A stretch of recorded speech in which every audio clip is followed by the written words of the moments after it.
예, 2014년을 한 달 반 정도 앞두고 있다 보니까 증권사들의 예측 포럼이 열리고 있습니다. 주가 예측의 가장 큰 목적은 시장 안정 그리고 투자가들의 안내판 역할을 한다는 것인데요. 그 결과야 1년 후에 알게 되겠지만 벌써부터 투자자들의 시선은 곱지만은 않습니다. 주가 예측, 과연 어디까지 신뢰를 해야 하는 것인지 오늘 이 부분에 대해서 자세히 얘기 나눠보겠습니다.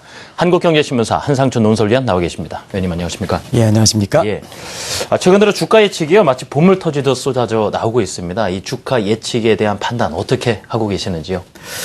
민감한 문제고 예. 오늘 이 문제를 말씀드린 것은 누구를 자잘못 얘기하는 건 아니다. 우리가 좀 투자자분을 위해서 좀 더 네. 증시의 건전한 발전이라든가 그 다음에 이렇게 증권사의 경우에 따라서는 신뢰 이런 문제를 같이 고민해보자 하는 자리에서 이 주제를 갖고 얘기한다는 걸 말씀드립니다. 예.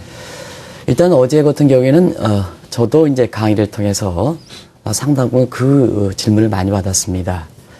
주가가 엊그제까지 이렇게 연내 2,300 이렇게까지 전망하는 기간이 있었는데 네. 어제 그 주가가 폭락했죠. 그래서 1960대까지 위협되는 이런 상황이다 보니까 자연스럽게 어제 강의를 들으신 분들이 다른 내용 제치고 이 내용을 물어보시더라고요. 뭐 아시겠지만은 9월까지 연내에 2,000선 넘어가기 힘들다. 대부분 많이 봤고 주식 관련해서 굉장히 유명하신 분들도 2,000선 넘어가기가 힘들다. 이렇게 말씀하셨죠.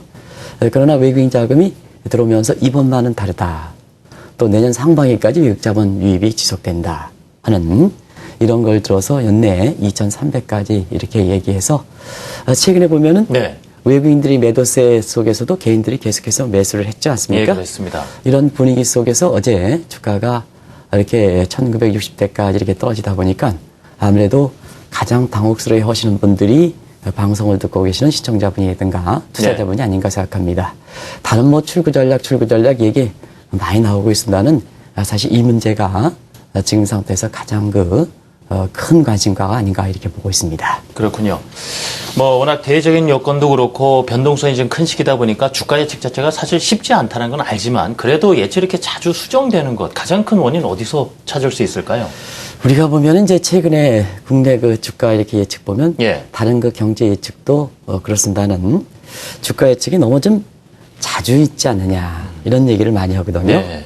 물론 이제 과거에 비해서는 라이프 사이클이 상당히 짧아졌기 때문에 IMF도 6개월, 1년 정도의 예측 시점을 좀 분기로 당기는 사항이고 예. FRB도 분기로 당기는 사항입니다. 그래서 사실 라이프 사이클이 상당히 짧아지는 속에 예측 기간들이 예측이 과거에 비해서는 자주 한다 하는 이 측면을 시청자분도 함께 생각해 보시기 바랍니다. 그렇지만 최근에 국내 이렇게 주가 보면 너무 자주 온다 하는 얘기를 많이 하거든요. 네. 그런 각도에서는 자, 경제가 한 달 전과 한 달 후가 그렇게 많이 변동하겠느냐. 펀더멘탈 측면에서는 네. 주가라는 것은 펀더멘탈이 반영된다면 그렇게 많이 변경이 되겠느냐 하는 각도에서 투자자분들이 그렇게 자주 예측하는 부분에 대해서 사실 그렇게 지적하는 거에 대해서 충분히 일리가 되고 그것도 일리가 있습니다. 그런 측면에서 보면은 자체적으로 금융사 내부적으로는 예측 모델이 정확한 예측 모델이 이렇게 좀 다소 좀 없는 게 아닌가 하는 이런 시각이 물론 이제 예측 모델이 다 있겠습니다는 그런 쪽으로 받아들인 입장에서는 네. 분명히 이렇게 의심을 제기할 수 있다 이렇게 보시면 됐습니다. 예. 이 투자라는 게 이제 주가 예측이라는 것은 가장 중요한 게 시장을 안정시키고 예. 그 다음에 사실 투자자를 안내판 역할을 하는 거 아니겠습니까? 그걸 보고 이제 투자 방향을 잡게 되는데 그렇습니다. 말이죠. 예. 그런 상태에서 보면은 주가가 이렇게 본래 역할을 제대로 하지 못하고 시장 흐름에 쫓아가다 보면 사후적 대중적으로 수정하다 보면 오히려 시장 안정을 더 흐트러뜨리게 되고 그다음에 투자자들이 지금 연말에 주가가 2,300 간다 하는 일부 증권사 리서치센터 얘기를 믿고 예. 투자했다면 주가가 1960대 갔으니까 굉장히 당혹스러워할 수밖에 없죠. 그렇죠. 투자자의 안내판 역할을 하는 것보다는 오히려 굉장히 투자자의 손실을 초래할 수 있다 하는 이런 얘기거든요. 그런 각도에서는 증권사의 예측이 상당히 어렵긴 하지만 그러나 이것을 받아들이는 투자자 입장에서도 이런 비판을 제기하는 것도 충분히 일리가 있다는 것을 예. 반드시 좀 말씀드리고 싶습니다. 그러다 보니까 일부에서는요, 지금 예측 시스템이 이제 군집성 주가 예측 관행, 국내 증시에서 빨리 또 없어져야 될 악습이다라는 얘기까지 나오고 있던데요. 군집성 주가 예측, 어떤 걸 얘기하는 건지요? 우리가 보면 이제 모든 예측이라는 것은 사실 사후적으로 이게 책임이라는 문제가 있게 되거든요. 네. 그래서 뭐 면피다 뭐 이런 얘기를 많이 하지 않습니까? 아마 그런 각도에서 저도 과거에 민간연구소에서 경기 예측을 담당할 때 사실 그때도 그렇습니다. 그때는 한국의 경제 성장률을 예측하는 기관이 한 12군데, 15군데 정도 됐었거든요. 근데 이때 보더라도 대부분 한국은행 예측체에서 상하로 0.5%포인트를 벗어나지는 않습니다. 이게 바로 군집선 예측이다. 그러면 왜 그러냐 하면 예를 들어서 모 예측 기관에서 자체적으로 경제 성장률을 진짜 모델에 의해서 크게 낮췄다. 근데 한국은행에서는 경제 성장률을 그렇게 유지했다. 그러면 나중에 맞으면 굉장히 시장에 화대가 되고 있습니다는 틀리게 될 경우에는 어떠냐 하면 야, 한국은행도 그렇게 예측했는데 니네들이 그렇게 자체적으로 동자적으로 예측하다 그렇게 틀리다 보니까 기회사의 손실을 초래하지 않았냐 하는 측면에서 그 그룹의 CEO라든가 이런 사람들이 굉장히 그런 식으로 면박성을 하다 이렇게 할 수밖에 없거든요. 그러다 보니까 예측하는 사람 자체들 보면 모델에 의해서 수치가 이렇게 나오더라도 나중에 자기 성향에 의해서 모델 수정을 중습하는 이건 이제 전문적인 용어로 정성적 분석이라고 합니다. 예측을 할 때는 계량적 분석과 정성적 분석, 경성적 분석에서 마사지를 하게 되거든요. 그럼 어떤 쪽으로 되냐?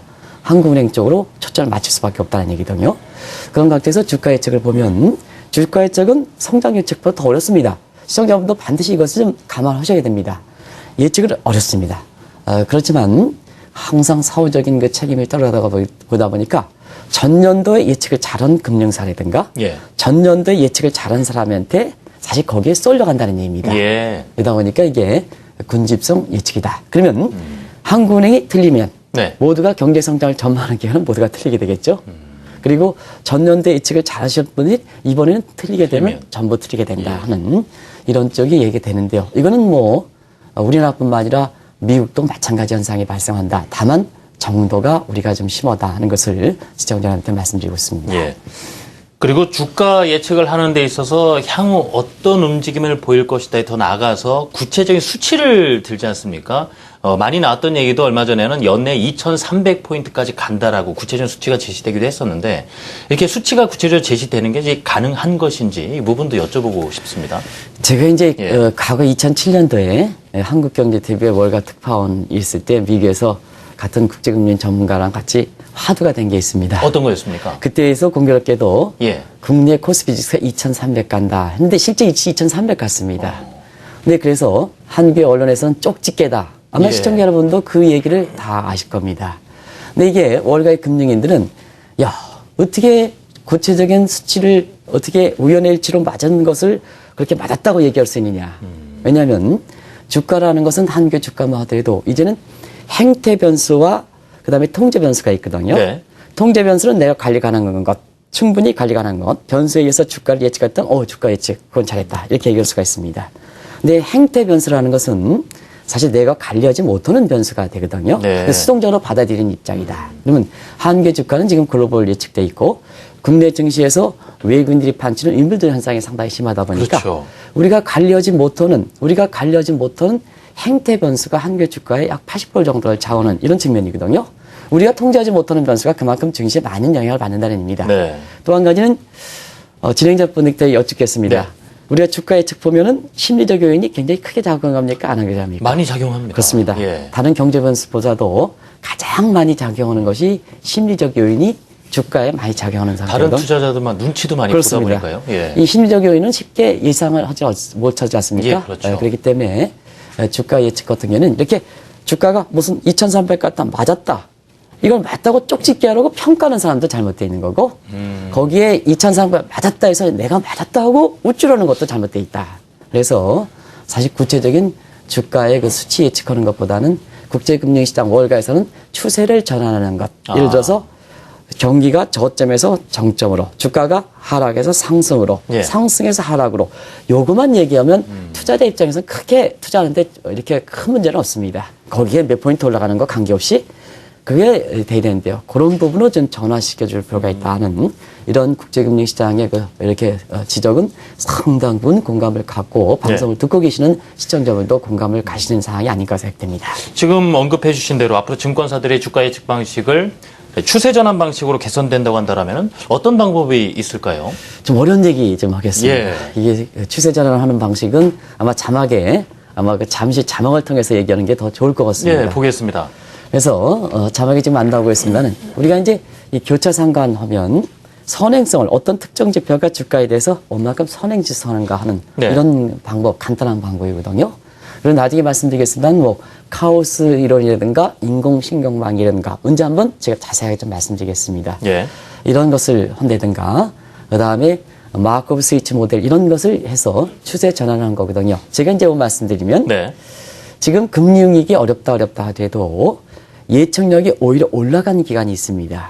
이게 어떤 기간이냐면 미국의 경기 사이클 연구소인 에크리라는 소위 이 기관에서 보면 오히려 금융위기 이후에도 예측력이 더 높아져서 사실상 세계적으로 명성을 찾고 있는데요. 그 기간에는 구체적인 수치보다는 추세 전환 쪽으로 이렇게 보고 있거든요. 예. 이 추세 전환이라는 것은 예를 들어서 자 경기가 안 좋다가 저점을 통과하느냐 이분은 예. 자 경기가 모두가 안 좋으면 예측 기관들이 경제 성장률 수준과 관계없이 하향 조정하겠죠. 예. 그죠? 모두가 안 좋으니까. 그렇죠. 성장률은 뭐 고분고분하더라도 그거 성장률 수준 보지 않고 전부 하향 조정한다. 근데 경기가 어느 정도 일정한 시점을 가면 경기가 상향 조정하는 기간 나오면 네. 그게 경기가 저점이 통과할 가능성이 있다는 의미입니다. 물론 경기의 저점은 MBA라든가 이런 데에서 1년에 판매가 됩니다. 근데 주식 투자하는 사람은 미래에 투자하는 거 아니겠습니까? 그렇죠. 그렇기 때문에 그러한 하향 조정하다가 일부 상향 조정하는 기간이 나오면 그게 저점이 될 가능성이 있거든요.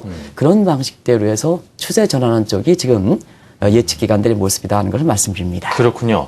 보통 이 국내 증시 이제 예측을 할 때는 이 주가 선행 지수들, 지표들을 토대로 해서 또 판단을 하게 되지 않습니까? 그런데 기존에 활용해왔던 이 지표들의 선행성이 떨어지다 보니까 새로운 지표를 또 발굴을 해야 되지 않느냐 이런 얘기도 나오고 있더군요. 예, 아주 좋은 지적을 해주셨습니다. 예. 투자자분들을 위하고 투자자의 어떤 재산 증식하는 것이 금융사의 본래 목적 아니겠습니까?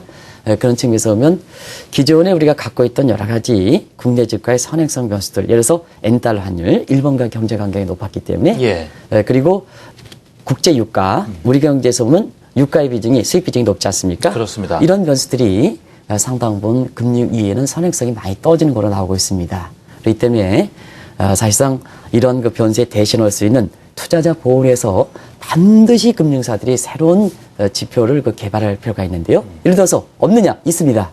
왜냐하면 금융위에 OECD의 소위 Compile Reading Index에서 복합 선행지수 같은 경우에는 네. 이미 금융사에서 많이 알려졌습니다는 굉장히 주가의 선행성이 높은 거 이렇게 나오고 있는 상태이거든요. 그런 각도에서 보면 사실 이러한 그 새로운 그 변수를 해서 투자자분한테 안내판 역할을 하는 이런 모습은 반드시 좀 필요하지 않겠느냐. 환경이 변하면 참고 지표도 변해야 되지 않습니까? 그죠? 네.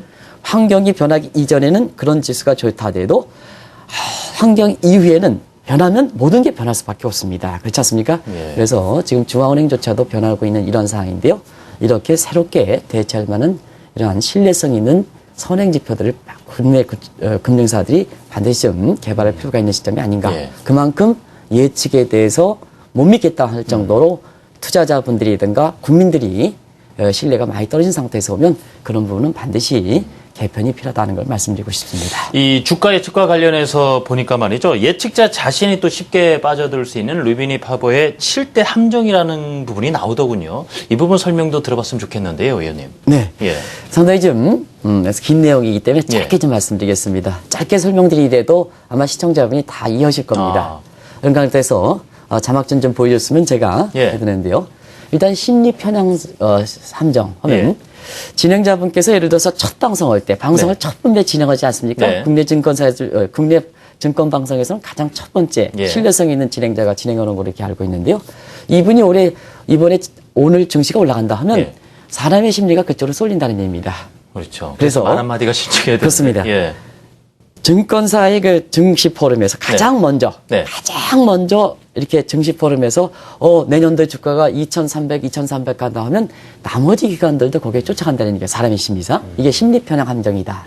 그리고 고정 감정 함정이다 하면 예. 진행자께서 증시를 바라보는 시각에서 항상 루비니 교수는 비관적으로 보는 것처럼 그런 고정 함정에서 예. 벗어나지 못한다. 근데 지금은 내중심에서의 관점인 거죠. 라이프 사이클이 상당히 변하기 때문에 빨리빨리 변해야 되지 않습니까? 예. 근데 본인 자신의 고정, 비관적으로 보면 거기서 쉽게 개선되기 어렵거든요. 그 다음에 자기 과신의 함정이라든가 기억력 함정. 그래서 항상 예측이 잘못됐으면 빨리 변화 좀 해줘야 되는데요. 그게 안 된다는 얘기입니다. 왜냐? 나중에 뭐 어쩌고 또 내가 기억이 남아있기 때문에. 그리고 너무 신중한 것도 문제고, 그 다음에 너무 증거를 확인하는 것, 이런 것도 문제다. 이게 상당히 좀 재밌는 내용이긴 하겠습니다는 좀 시간이 굉장히 짧다고 지금 적어서 그렇습니다. 그리고 경기, 주가가 아니라 경제 성장률 예측하시는 분들 같은 경우에는 자, 너무 트렌드라든가 모델에 나오는 수치에 의존하는 게 있습니다. 근데 모델에 고려할 수 있는 변수가 상당히 제한되어 있다 보니까 예를 들어 변수가 많이 들어갈 수는 있겠죠. 그러면 변수와 변수 간에 서로가 상충되는 문제가 있고 변수와 변수 간에 서로가 같이 가는 이게 이제 통계용어로는 다중공손성이라고 하는데요. 이런 문제가 있기 때문에 변수가 무한정 많이 들어가는 것도 별로 좋지 않거든요. 근데 그런 변수에서 내가 모델 개발해가지고 성장률 주가가 이렇게 나왔다 하면 어떠냐? 남한테 내가 이렇다 하는 거겠죠. 자기 과신이라든가 모델 분석의 맹선에 들어가거든요. 이런 것이 예측에 있다 하는 걸 말씀드립니다. 그래서 물론 이제 금융사라든가 뭔가에서 신뢰성 재구축하기 위해서는 다른 자체적인 예측 모델을 좀 올리고 그다음에 여러 가지 참고 지표를 올려서 투자자의 신뢰를 받겠습니다는 예측하는 사람도 그만큼 과거에 비해서는 상당히 어렵다 하는 것도 시청자분과 투자자분이 함께 좀 이해해 주셨으면 하는 것을 말씀드리고 싶습니다. 이 주가 예측이 자꾸 수정이 되다 보니까 투자자 여러분들이 상당히 혼란스러워지는 상황인데요. 좀 더 개선해야 될 부분이 있다면 분명 개선을 해야 될 것이고요. 그렇습니다. 그래도 시장 안정을 위해서 중요한 것이니까요. 자, 지금까지 한국경제신문사 한상춘 논설위원과 말씀을 나눠봤습니다. 위원님 감사합니다. 네, 고맙습니다.